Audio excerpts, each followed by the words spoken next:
Oke, tadi ya, bicara tentang ilmu kimia, itu ilmu yang mempelajari tentang susunan, struktur, sifat, dan perubahan materi serta energi yang menyertainya.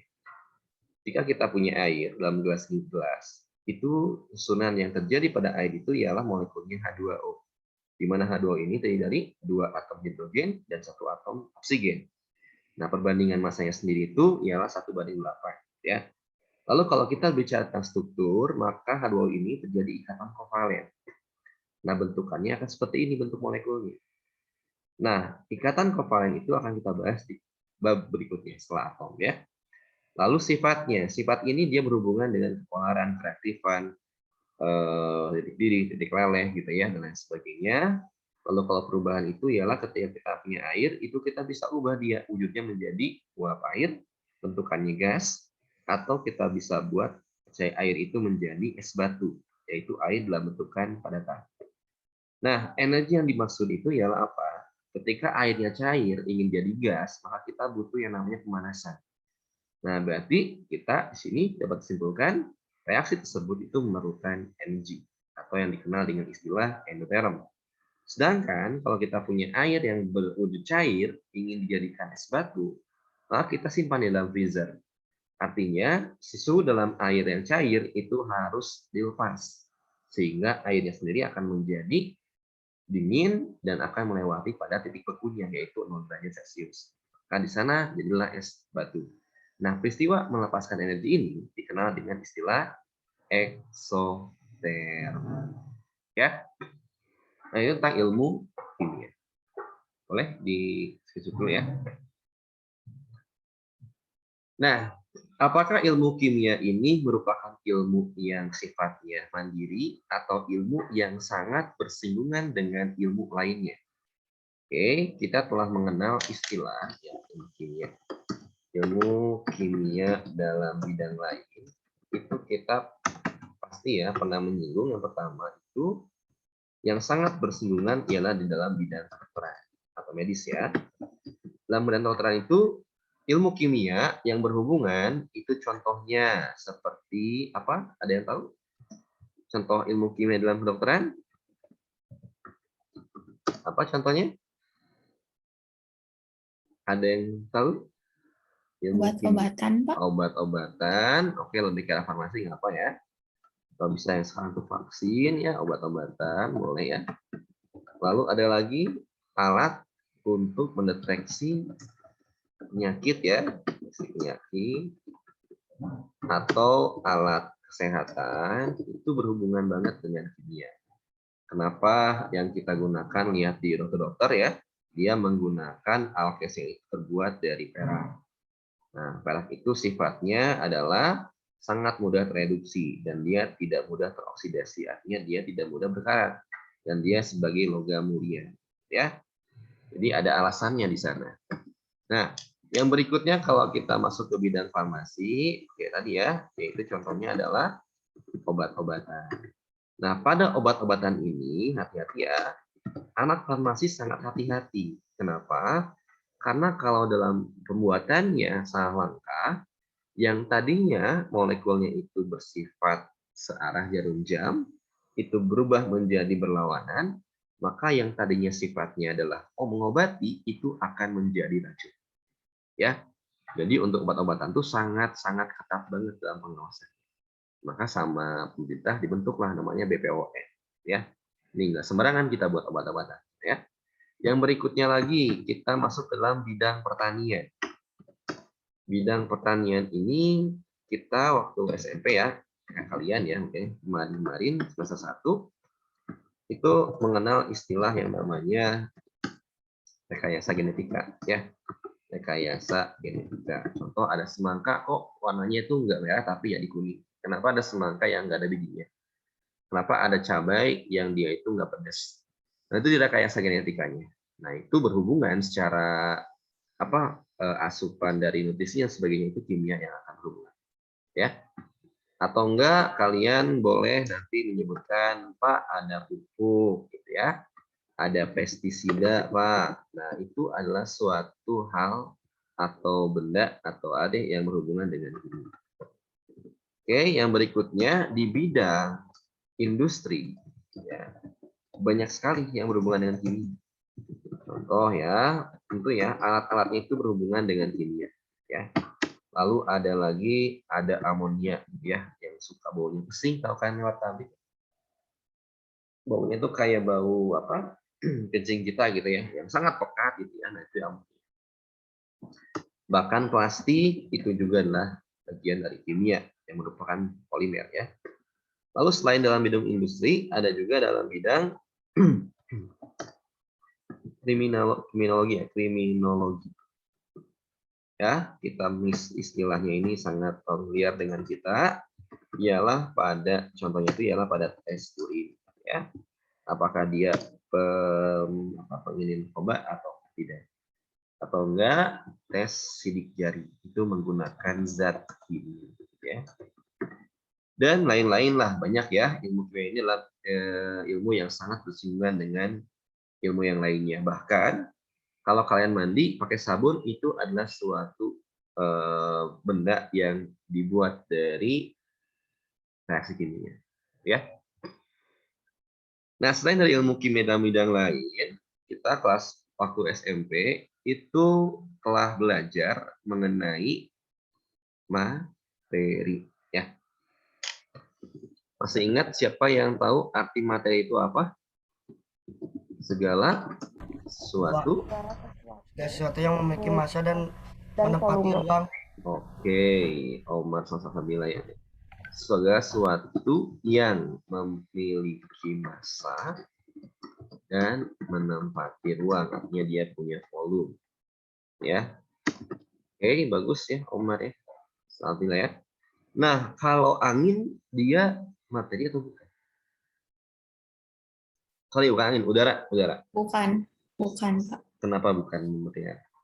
Karena tidak memiliki massa. Kalau Bapak simpan oksigen dalam tabung, ada masanya nggak?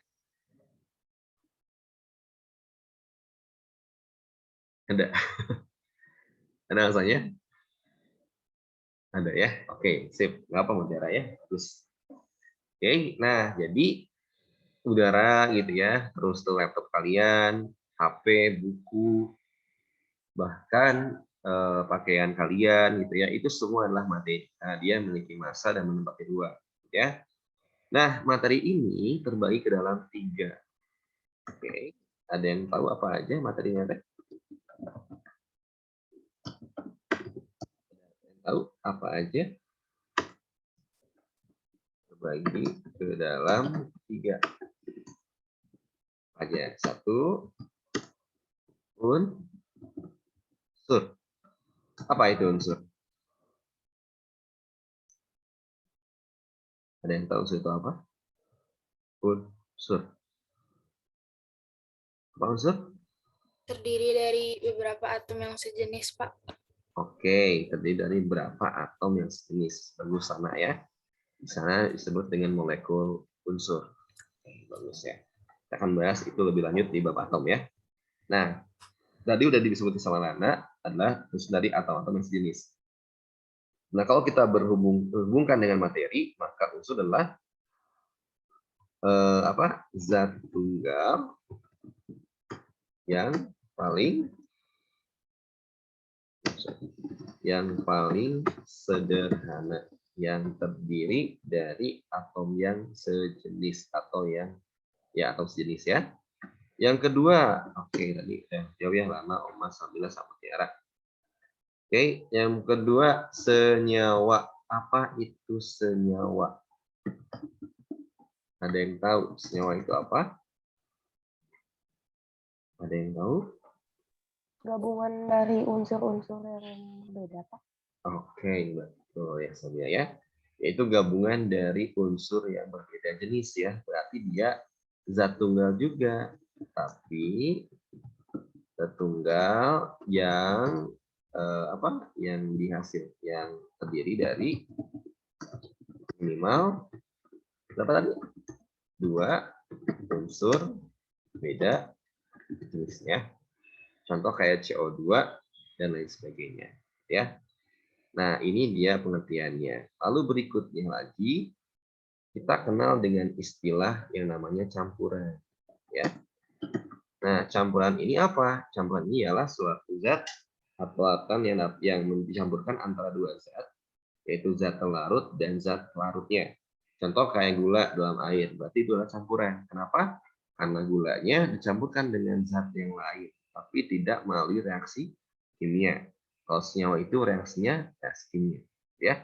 Nah, akan dibahas lebih lanjutnya. Nah, berikutnya Bapak di sini akan lebih fokus pada partikel, ya.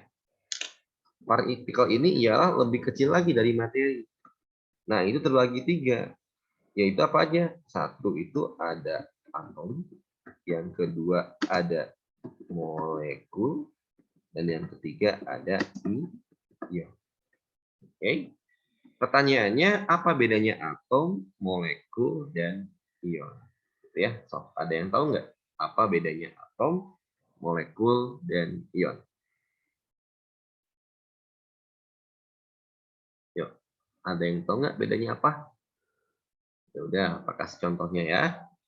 Atom itu kayak C, ya. Molekul itu bisa kayak O2, CO2, gitu ya. Ion itu kayak Na+, Cl-, SO4, 2-. Coba, ada nggak yang mengetahui apa bedanya antara atom, molekul, dan ion? Ada yang mau mencoba? Yuk, kelas ini tidak gimana nih semangatnya, ada yang kurang Mau atau emang jawab, Pak. boleh? Gimana? Siapa? Lana. Oh, Lana. Oke, Lana gimana? Kalau atom itu bagian terkecil dari suatu zat. Oke. Kalau molekul itu gabungan beberapa atom. Kalau dia sejenis jadi molekul unsur, kalau Ya. dia beda jenis jadi molekul senyawa. Oke. Kalau ion itu atom yang bermuatan listrik. Oke, sip ya. Bagus Lana ya. Berarti udah baca ya. Sekali lagi kita akan bahas ya. Tadi kata Lana betul sekali ya. Oke, di sini ya. Yang namanya partikel ya, terbagi ke dalam tiga.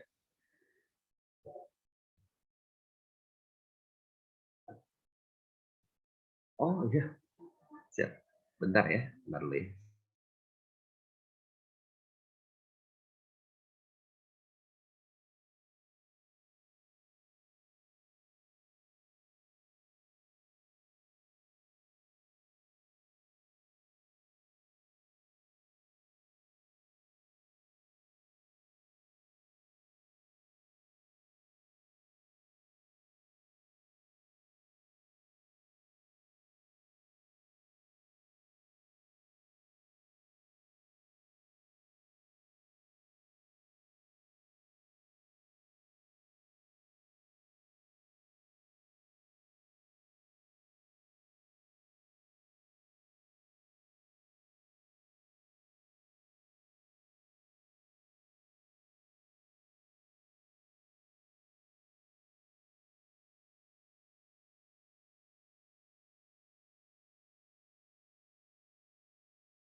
Maaf ya, tadi ada tamu dulu ya.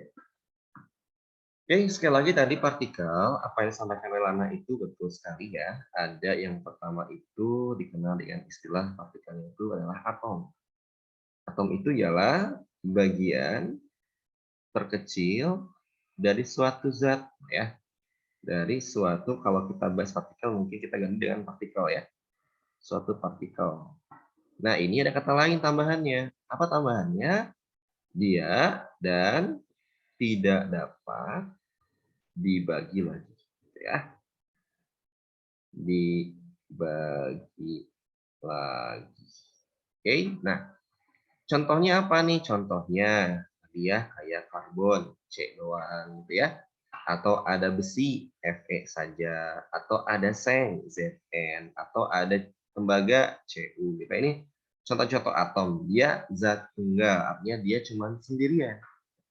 Nah, berbeda dengan molekul nih. Molekul ini gitu ya, itu adalah tadi karena gabungan ya dari atom-atom gitu ya.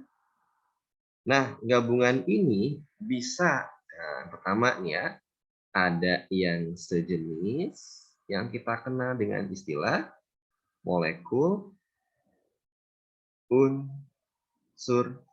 Ada yang beda jenis, minimal 2 jenis ya. Nah, atau lebih boleh. Ini dinamakan dengan molekul senyawa. Nah, ini gabungan ini terjadi karena apa? Karena adanya reaksi kimia, ya. Dia gabung sendiri ya. Contoh yang unsur, kita hidup yang namanya oksigen. Oksigen itu ialah O2. Nah, jumlahnya itu emang dia adalah O, tapi jumlahnya itu enggak 1, melainkan 2. Nah, itu udah jadi molekul, bukan lagi atom. Kalau O saja mah dia atom, tapi kalau molekul dia O2. Setelah lagi hidrogen, Pak, H2 gitu ya. Setelah lagi sulfur, Pak, yang ada di Gunung Tawang Perahu, itu molekulnya S8 gitu ya. Meskipun dia satu jenis, tapi jumlahnya lebih dari 1 disebut dengan molekul. Sedangkan gitu ya, kalau molekul senyawa itu dia harus beda jenis. Contoh, kita mengeluarkan gas karbon dioksida. Ini ada atom C, ada atom O gitu ya. Lalu ada molekul air H2O gitu ya. Nah, ini juga adalah suatu molekul senyawa karena terjadi dua atom yang beda jenisnya. Oke. Nah, berikutnya selain molekul, kita kenal istilah dengan yang namanya ion. Ion ini ialah apa? Bisa atom atau bisa molekul. Ya, yang memiliki muatan. Kenapa dia bermuatan gitu ya? Nah, kita bahas nantinya ya. Kalau dia positif berarti dia yang namanya itu melepaskan elektron. Nah, apa itu elektron? Nah, kita bahas di bab atom nanti ya. Kalau negatif dia menarik elektron ya. Nah, contohnya atom yang gimana sih, Pak? Nah, contoh kayak gini. Na+. Na kan sendirian, tapi ada muatan positifnya, maka dia disebut dengan ion Na. Lalu ada Cl-. Oke, Cl sendirian, dia disebut dengan atom, tapi dia bermuatan. Maka dia disebut dengan ion Cl-. Yang molekul siapa Pak contohnya? Contohnya kayak tadi ya, SO4 2-. SO4 itu dia molekul, karena gabungan dari S dan O. Tapi ada muatannya, maka dia disebut dengan ion. Atau NH4+, ini disebut dengan ion molekul. Sampai sini dipahami perbedaannya? Oke, Pahami, Pak. siap. Nah, enggak kalian cepat-cepat aja ya sisutnya, karena apa? Akan langsung di skip atau dihapus ya, sebagainya. Oke, ada waktu sekitar 5 menit lagi ya. Selain, oke, kita akhiri ya untuk bahasan ilmu kimia, gitu ya, sampai pada partikel. Nah, kita kenal istilah atom, molekul, dan ion. Nah, tiga kata ini akan selalu kita gunakan di kedepannya. Oke, nah, Bapak akan akhiri dulu Zoom-nya. Nanti kalian masuk lagi ke Zoom yang sama ya. Karena Bapak nggak suka kalau ada yang gitu mundur, kayak diburu-buru ya. Jadi, kita akhiri dulu untuk bahasan tentang pengenalan ilmu kimia. Oke,